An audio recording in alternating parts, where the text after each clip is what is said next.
皆さん、日本酒は好きですか？僕は大好きです。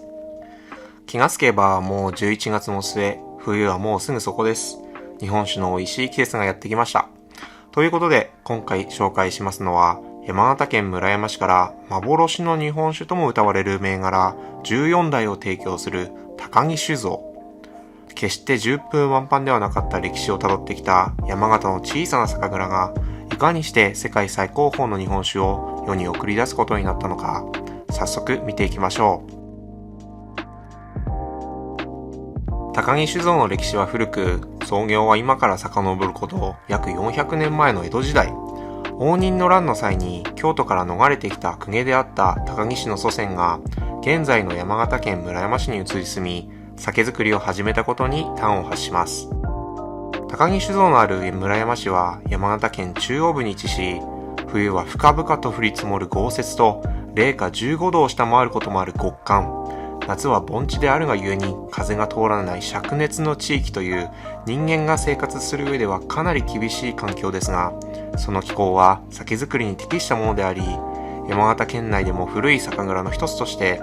地下25メートルの深さから湧き水を汲み、地元山形の米を使い、各時代の当主が経営者として苦闘しながら酒造りを行ってきました。もともと高木酒造は旭高という地元に親しまれている銘柄と14代という銘柄を取り扱っていました。しかしここでいう14代は現在知られている14代とは全く違い、14代目当主の高木辰五郎氏が時々特別な古酒のみにつけて振り出す程度のマイナーなお酒でした。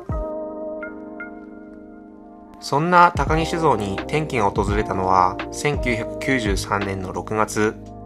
14代目当主高木辰五郎から東京にいる息子高木昭綱へ一本の電話が入ります。けたたましくなる下宿先の黒電話の受話器を取ると、辰五郎は昭綱にこう告げます。うちの杜氏が引退することになった。お前はどうする？杜氏というのは酒造りを統括する技術リーダーで、当時の高木酒造の杜氏を務めていた山内杜氏は秋田から山形に毎年通ってくれていたのですが、高齢ということもあり仕事が続けられなくなり、引退の時期が想定よりも早まることになり、次の冬から酒造りができなくなるという危機に陥りました。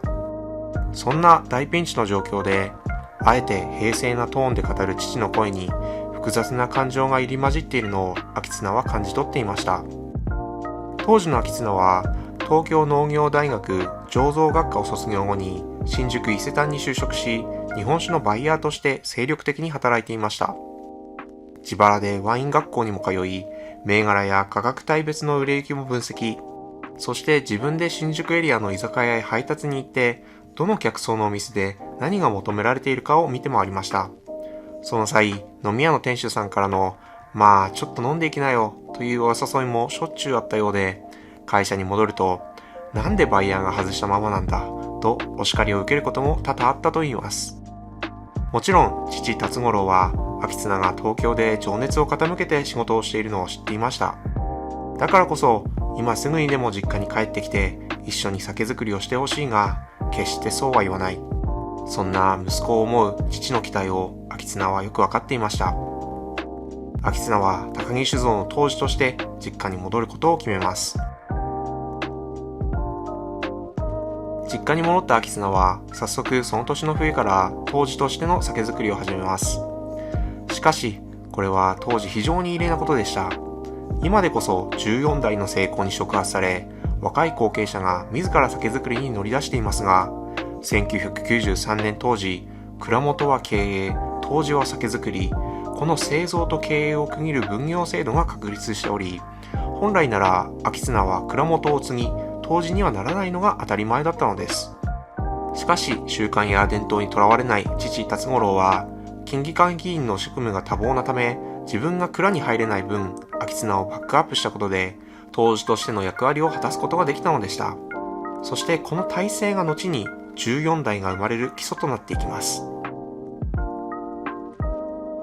高木酒造の杜氏として日々酒造りに勤しんでいた昭綱は、その頃ブームになっていた淡麗辛口の酒にどこか物足りなさを感じていたといいます。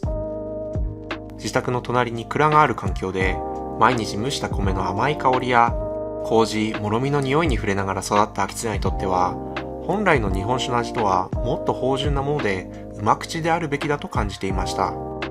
しかし自分が求めるような芳醇うま口の酒はまだ世に出ていない。それなら自分で作ろうということで動き出します。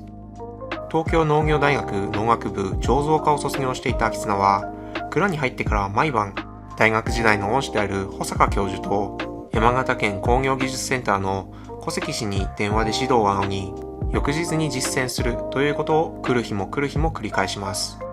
そうした途方もない試行錯誤を繰り返した結果、ようやく翌年の2月には日本酒造りが終了し、最後の工程である瓶詰めまでを終え、秋綱の杜氏として初めての日本酒が完成しました。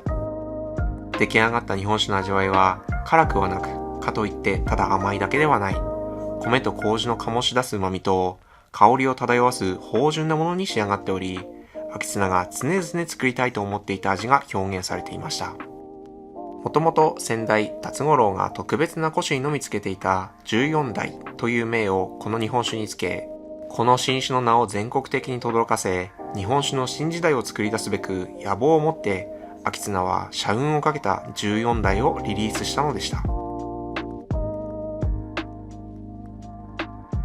ようやく世に出すことができた14代でしたが、販売当初は全く売れなかったといいます。今では本当に信じられないことですが、日本酒といえば辛口淡麗の時代に、それとは対極にある芳醇うま口の14代はなかなか受け入れられませんでした。しかしターゲットとする市場を山形県内ではなく東京を中心に定め、問屋を通さず主販店、居酒屋に直接販売を呼びかけ、その際良い保管状態を提供している酒屋だけを見極めて取引するというスタイルで、独自の販売ルートを確立する14代の販売戦略が徐々に功を奏します。そうして取り扱ってくれるようになったお店の方々から口コミで14代の評判は広まり、1本また1本と14代の人気は高まっていきました。当時のことを振り返って秋綱は本当に人に恵まれたと語っています。その中でも特に嬉しかったのが、最初に作り上げた14代を東京の老舗主販店に持って行った際、お店の方から高木くんよくやった、僕はこういう日本酒を待っていたんだよと言葉をかけていただいたことだと言います。高木酒造では声なきを聞き、像なきを見るという社訓を掲げています。酒造りの相手となる酵母や麹菌は喋りませんが、その時々の情報や匂い、音、食べた時の甘みや喉越し、そういったものを五感で感じ、微生物が何を求めているかを知り、酒造りに活かせるのが真のプロフェッショナルだと考えているからです。そして社訓と同様に受け継がれてきたのが、伝統を大切にし次の代につなぐ、伝えると強い意志を持って酒造りに臨む姿勢だといいます。毎年違ってくる酒米の出来や気候、経営状態、長い歴史の中でいい時もあれば悪い時もあります。でもなるべくいい状態を残したまま次世代につないでいきたいという思いを高木酒造ではずっと受け継がれてきました。しかしそれは当代の技術やノウハウをそのまま次世代に継承するという意味ではありません。同じ酒を大量生産して大きく稼ぐという価値軸ではなく、納得のいく品質を求めて作り手も飲み手も幸せになることを目指して一つの芸術品を作るという姿勢で毎年の酒造りに臨む高木酒造の次なる作品が楽しみです。今回は日本酒の最高峰14代を提供する高木酒造の歴史を紹介させていただきました。最後までお付き合いいただき本当にありがとうございます。お楽しみいただけましたら幸いです。それではまた次の動画でお会いしましょう。さようなら。